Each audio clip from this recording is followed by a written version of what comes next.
Welcome to the 7th of 8 webinars in the Project Firstline Infection Prevention Essentials webinar series. My name is Christina Boyd, Director of Quality, Patient Safety, and Health Policy at the Illinois Health and Hospital Association, also known as IHA. As we are going through a handful of housekeeping items, we do encourage you to please complete the poll that is open on your screen at this time. Results from this poll will only be seen by presenters and not shared with other participants on the line. After you've selected the answers to the poll, please be sure to click the Submit button so that we receive your responses. Before we begin, I do have a few announcements for you. Due to the large number of participants on the call today, everyone has been muted. We will have a lot of opportunity for discussion and comment during today's session.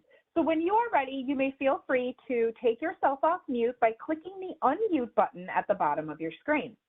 For those that are not on the WebEx portion of the presentation today and are only called in on the phone, you may click *6 to unmute your phone line. We also encourage you to utilize the chat option at the bottom right-hand side of the screen. Finally, I want to make you aware that this webinar is being recorded. By attending the webinar, you are considered to have consented to being recorded. If you do not want to be recorded, please exit the webinar now. A copy of the slides and the recording of the webinar will be shared with all registrants following today's presentation and posted on the Chicago Department of Public Health Healthcare Associated Infection website. Again, we want to thank you for coming to the 7th of 8 webinars in the Project Firstline Infection Prevention Essentials series. This series is intended for all frontline healthcare personnel, regardless of infection prevention training or educational background. These sessions will provide the foundational knowledge you will need to be able to confidently apply infection control principles and protocols necessary to protect yourself, your facility, and your community. For this webinar series, we will be utilizing educational materials from Project Firstline. The Centers for Disease Control and Prevention's collaborative aims to provide infection prevention training for frontline healthcare personnel. We appreciate all of the great work that you do to serve your patients and communities and are looking forward to connecting with you throughout the remainder of this series. Today's session is accredited by the state of Illinois for up to 1 hour of nursing continuing education credit. Only those attending the live program are eligible for continuing education. Following today's webinar, you will receive a survey via email, and you will need to complete all of the required fields in the survey, including entering your nurse license number, by Wednesday, June 15th, in order to receive those continuing education credits. If there are multiple people in the room with you today, please be sure to forward that email containing that link to those that are in the room with you so that they can also receive their continuing education credits. Within 2 to 4 weeks following the close of the survey, respondents will receive their continuing education certificates from IHA staff. All participants of today's webinar will receive a certificate of attendance. The Illinois Health and Hospital Association is partnering with the Chicago Department of Public Health to host this webinar series to support your infection prevention training needs. We are also joined by Crystal Bayer, an infection preventionist at Advocate Sherman Hospital, who has extensive infection prevention and control experience and is enthusiastic about educating peers. The Centers for Disease Control and Prevention Project Firstline initiative aims to provide infection prevention and control training for frontline healthcare workers by supporting their efforts to understand and confidently apply the infection prevention and control principles necessary to protect themselves, their facility, and their community from infectious disease threats. There are multiple components of this initiative, and the goals of the project include: first, to conduct an infection prevention learning needs assessment of frontline healthcare workers in the city of Chicago in an effort to identify training gaps and needs. Second, to promote awareness of the CDC Project Firstline infection prevention training curriculum and to facilitate foundational infection prevention training using the CDC framework for frontline healthcare workers across the city of Chicago. Now, we know that many of you participating today are seasoned infection preventionists or have had infection prevention training in the past. And you will no doubt find the content throughout this webinar series to be basic and truly geared towards frontline healthcare personnel. There will be plenty of opportunity for discussion and sharing during each one of our webinar series to hear about participants' experiences and to learn from peers. We welcome those with experience in infection control to share their knowledge and serve as mentors to those that are in the early stages of learning about infection prevention practices. And then finally, the third piece of this project is to evaluate these training sessions and make changes to provide meaningful learning opportunities for frontline healthcare workers. And that's why it's really important that we do collect the information that we're looking to obtain in the pre and post session polls. So thank you for completing those for us. This slide highlights today's learning objectives. So by the end of today's session, you will be able to explain how someone can be infected with SARS-CoV-2, the virus that causes COVID-19, and spread the virus even when they do not look or feel sick.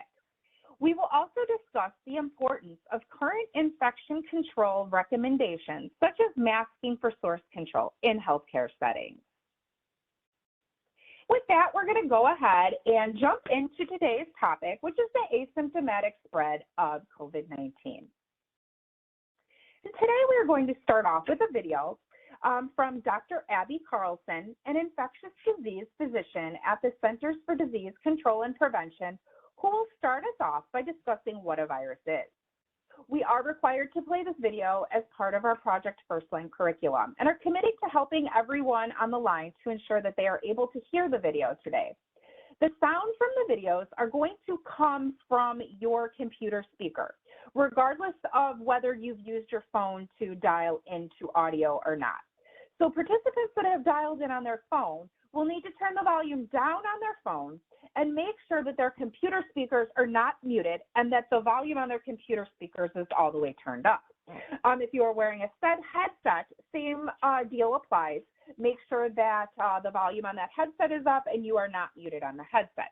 In the event that you are unable to hear the video that we are playing, we're going to put a link to that video in the chat today, so you can open it and listen to it at the same time as we are. If you do not have speaker capabilities on your computer at all, we will also be posting a summary of the video in the chat that you can read along with us. Finally, if all else fails, the links to those videos will be sent out in the follow-up from today's session.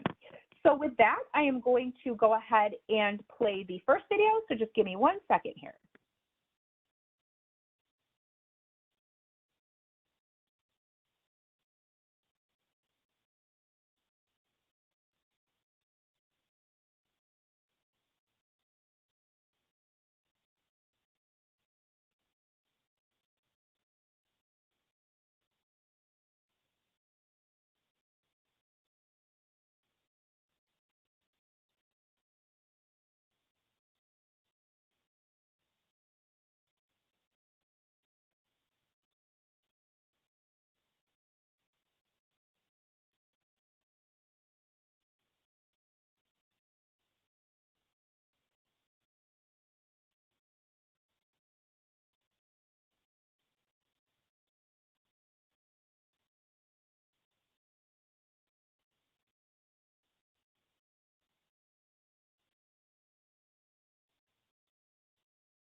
Project Firstline, and we will see you with the next episode.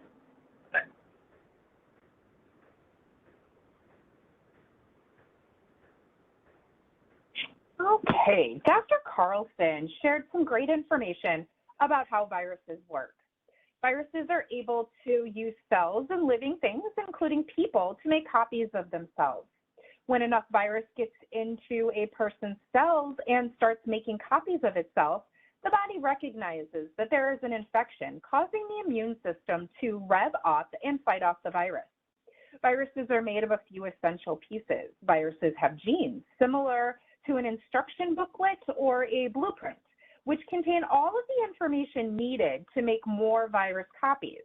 These genes need to be read in order to make more viruses. And viruses have proteins that come together to create a shell, which is also called a capsid.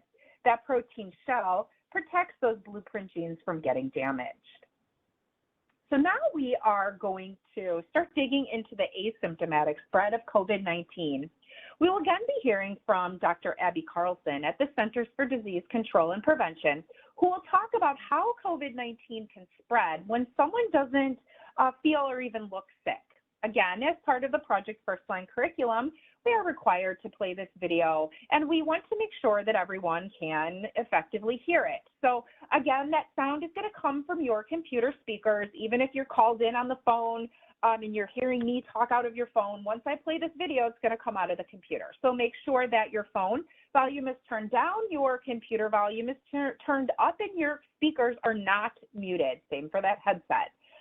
If your computer does not have a speaker capability to play sound, then we are going to be posting a summary in the chat box of the video, and we'll also share the link so that maybe you can pick it up and hear it on another device. Okay, I am going to play that video.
for our links, that's Twitter and YouTube, or you can meet us on the web, cdph.Project Firstline.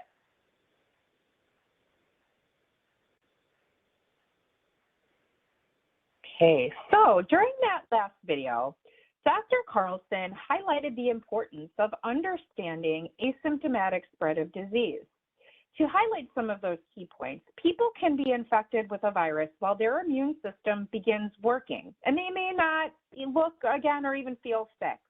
Even though they don't look or feel sick, they can still spread the virus to others. And it is very important to understand when thinking about infection prevention. And with that, I'm going to turn it over to my colleague, Jenny Winkler, Director of Quality, Patient Safety, and Health Policy at IHA. Jenny, just give me 1 second to give you the controls on this. Christina. All right. So we're going to go ahead and dive into this a little bit more, but and we want to talk about 2 ways that people can be infected with a disease and not feel sick. And that's what Dr. Carlson had just mentioned in her video. So pre-symptomatic infection means that a person is infected with the virus, but they haven't started feeling sick yet, but they will probably soon. And so when a virus takes hold of your body, that's when your immune system revs up to fight off that virus. And it's the activity of our immune system that really makes us feel sick. So that's where our fever, the chills, coughs, and our other symptoms come from. Asymptomatic infection means that a person infected with a virus doesn't feel any symptoms at all. And this, again, can make it harder to control the spread of infectious diseases because people don't always know that they have an infection or that they're contagious and can spread it to others. So taking a look at this slide, are you able to tell who has COVID-19?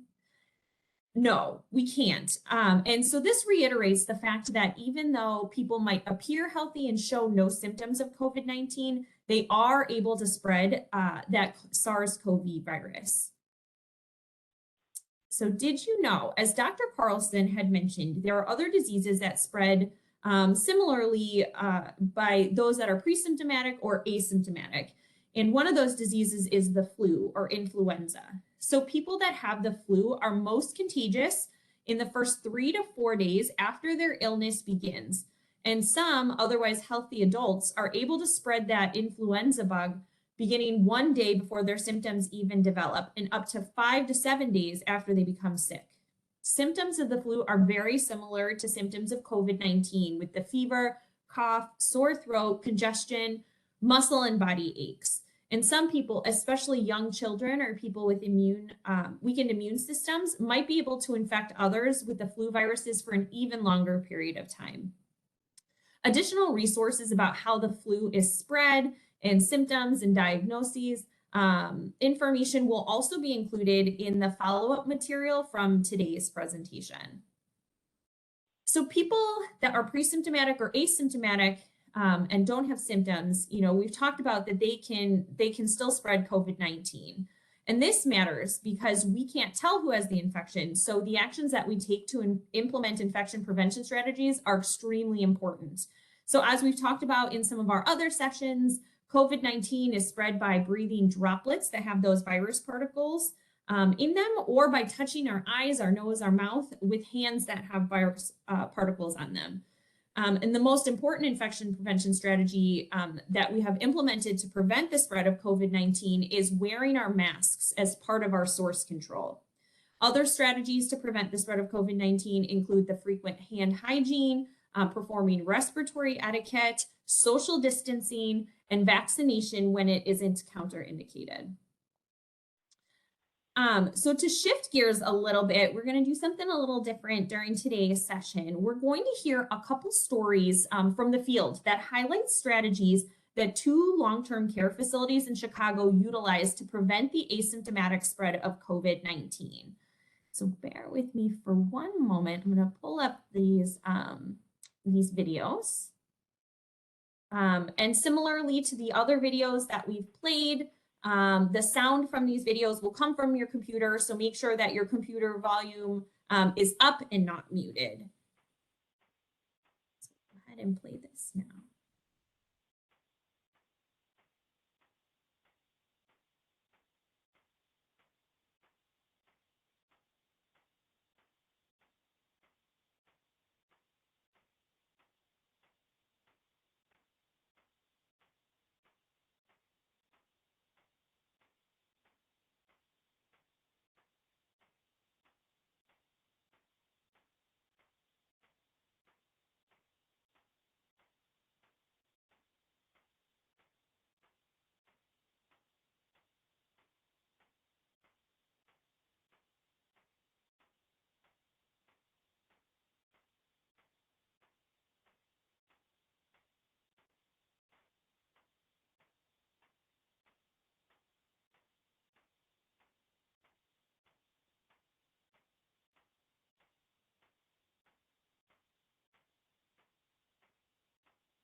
So that was one example of a story from the field, and where they talked about universal masking protocols and testing their staff upon entry into the facility.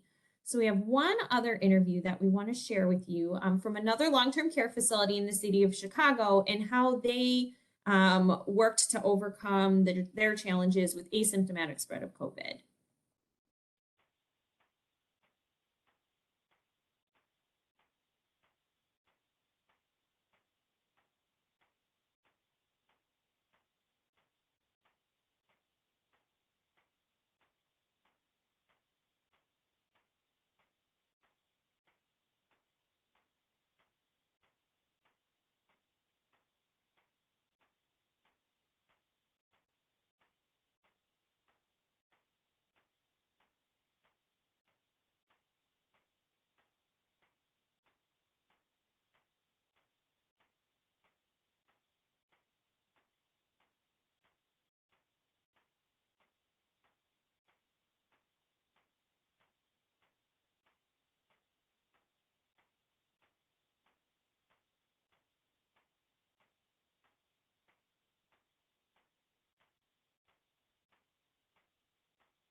Okay.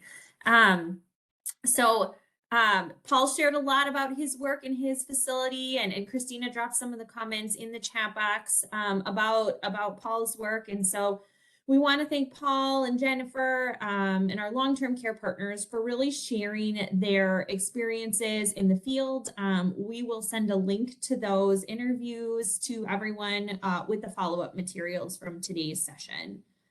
So with that, we're going to move into our breakout sessions for the last few minutes here of today's session. We're going to split up into 3 breakout rooms to talk through the questions listed on this slide. And we really want you to take this opportunity, just take a moment to think about your day and how many people you come in contact with each day.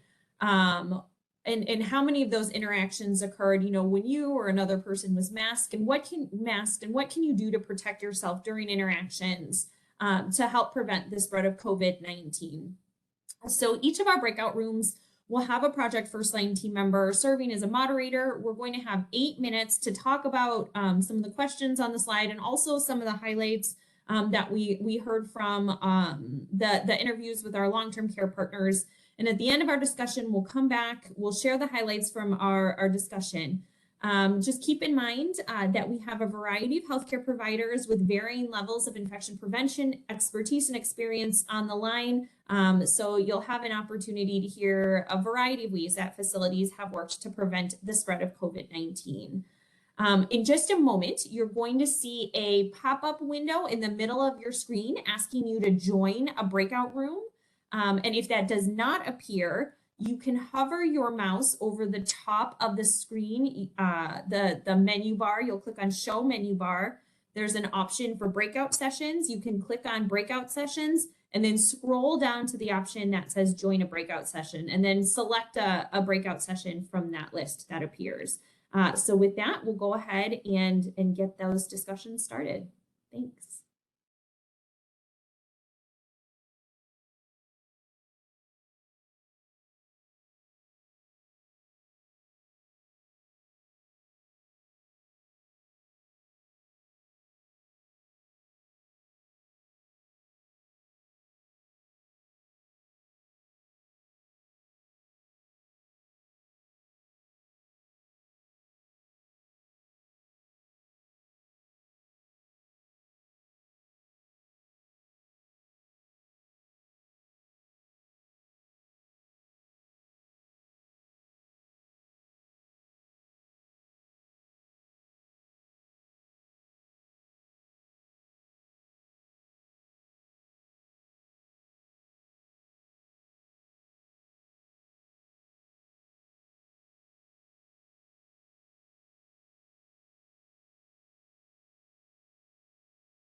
Okay, I think our room, we got cut off for a moment, and I know Selena was sharing some great information about vaccines. So thank you, Selena.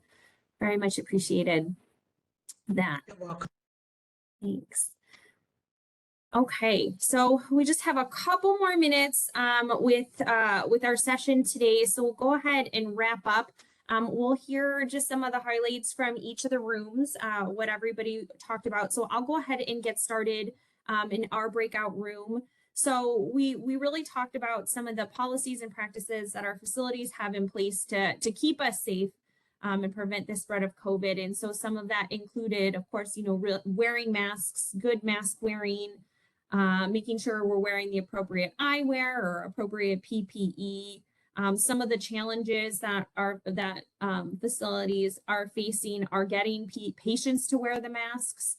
And then even in facilities where there's pediatrics, getting kids to wear masks as well. We also talked about that vaccination and increasing vaccination is such a focus right now. And then ensuring that people understand that vaccines are important because they prevent COVID deaths and extended hospitalizations and really have proven to be safe and effective. So great conversation in our group. So I'm going to go ahead and pause and then check in with Adam to see how the discussion went with your group. Thanks, Jenny. So definitely touched on some of those points that you raised. We also got a little deep into the fact of somebody brought up, it's difficult with our staff and our coworkers to remind them that what they're doing in the communities when they leave the four walls of the facility also affects what happens within the four walls of this facility. So encouraging folks, even outside of the building, to continue masking and practicing infection prevention protocols. And that message is not always well received, right? And it's almost impossible for us to control what happens when folks leave the workplace. But we talked a lot about that struggle, also about just the environment, how this is really turned from a public health focus to a political focus, and how really all along in some ways it's been politicized. And so that struggle of kind of that personal freedoms and maybe political choice versus the universal public health processes that we're all struggling with is very hard, especially applying those realities to patients and visitors who aren't staff members. So those were some of the things that we touched on during our discussion. So we'll check in with Allison to hear some of the points from your group's discussion.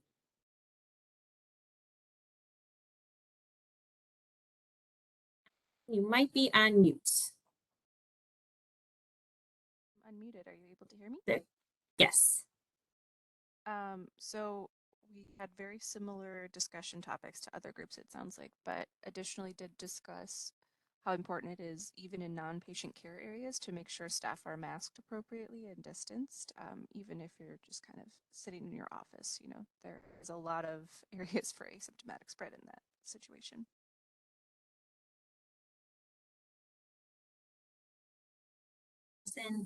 And thank you everybody for joining in and participating in the conversation today. So with that, we'll wrap up these last few minutes here. So this slide highlights some of the key learnings from today's session. We hope that you learned a lot and you identified maybe a couple things that you could do in your work to protect yourself or others from spreading asymptomatic disease. And also, some of those learnings that we heard from those stories from the field today as well. This slide highlights, what you'll see in the final session of our series, which is focused on outbreak management, as well as some of the broader themes and topics that are covered in Project Firstline materials. There's a link to register for the 8th webinar. And you're welcome to pass that along to other colleagues in your organization. Again, you can see that all of this information has been geared towards frontline healthcare workers, so we encourage you to share these webinar opportunities with those in your facility. Here's some of the resources from Project Firstline, as well as the website for the Chicago Department of Public Health. where you can find healthcare associated infection resources as well as the recordings from this webinar. So again, we really want to thank you all for joining us today. In the meantime, if you have questions, comments, would like additional information, or would like to partner with the Project Firstline team as a mentor for other healthcare professionals, we encourage you to reach out to the email address here.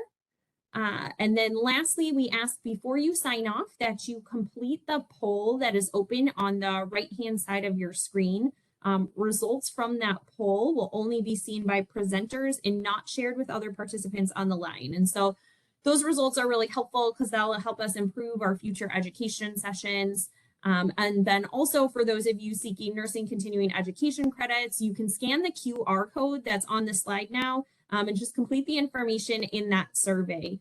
If you don't have that information or you can't complete the survey at this time, a link will be sent to everybody following today's session so you can get those continuing education credits. So again, we want to thank everybody for their time today and their participation and hope you all have a wonderful afternoon.